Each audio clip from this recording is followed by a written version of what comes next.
Gamefront's Game of the Year Awards 2011. It's that time again to honor the cream of the crop in the world of video games.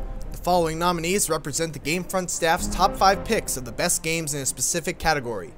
Nominees are chosen by a combination of Gamefront review scores, innovation, and overall how much fun they were to play. To take part in our Reader's Choice Awards, make sure to follow the link in the description to our Facebook page and answer the polls set up for you. Feel free to add your own choices to the poll as well if your favorite game is unlisted. After all is said and done, we'll pick one lucky voter to win any $60 game of their choosing. Best Action Adventure Game: Batman Arkham City. Batman Arkham City unleashes the Cape Crusader into Gotham's Neon Noir. Armed with an aerodynamic cape and his trusty grapple gun, the taciturn hero can get around in style. He needs to, thanks to the rogues gallery of classic villains running amok in the game's titular urban prison.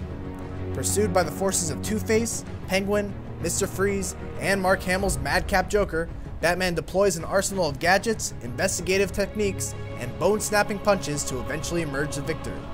The British developers at Rocksteady continue to redefine how an action game can and should play.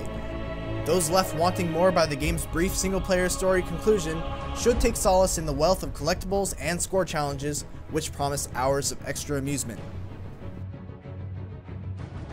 Dead Space 2. Engineer Isaac Clarke made out of the disaster at ages 7 in one piece back in Dead Space, but like any good horror franchise, the real scares were just beginning.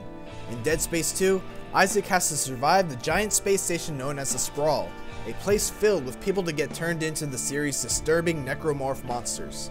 Dead Space 2 maintains the third-person shooter controls and perspective of Dead Space, while adding to Isaac's stash of weapons and the zero-G sections of the game that broke up the pacing of the original.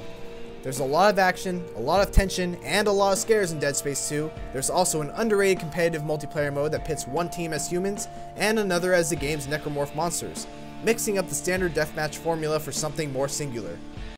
L.A. Noire. Rather than perfecting explosion physics or slow-motion dismemberment, Australia's Team Bondi poured their resources into groundbreaking facial motion capture technology.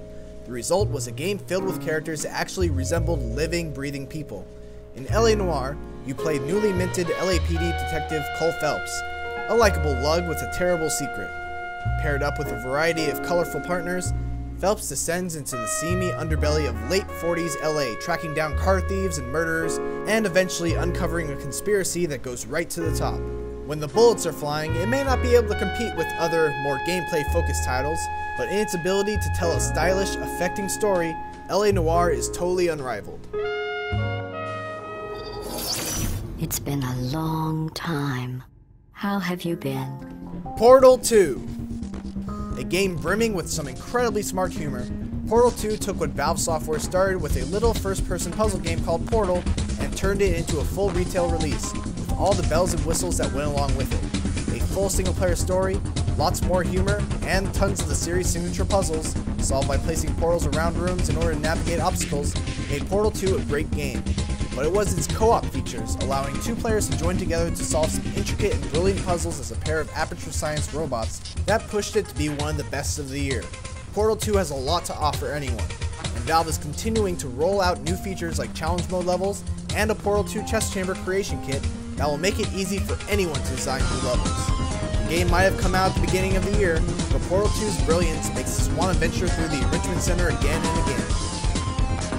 Uncharted 3. Drake's Deception. That Nathan Drake's third treasure hunting outing would be a tremendous hit for the PlayStation 3 was a foregone conclusion. What was not a given is the way in which Uncharted 3 would consistently upend your expectations. Almost everything about it was a drastic step forward from previous Uncharted games. Combat was simply better, set pieces ranging from an abandoned Crusader castle to a sinking cruise ship were mind-blowing. Levels were varied and challenging, and nearly every scene gave players something gorgeous to view. Thanks to its many strengths and to the return of its excellent voice cast and dialogue, Drake's Deception is still one of 2011's best games. Those are our nominees. Now get over to our Facebook page and cast your vote for a chance to win a free game in our Reader's Choice Awards.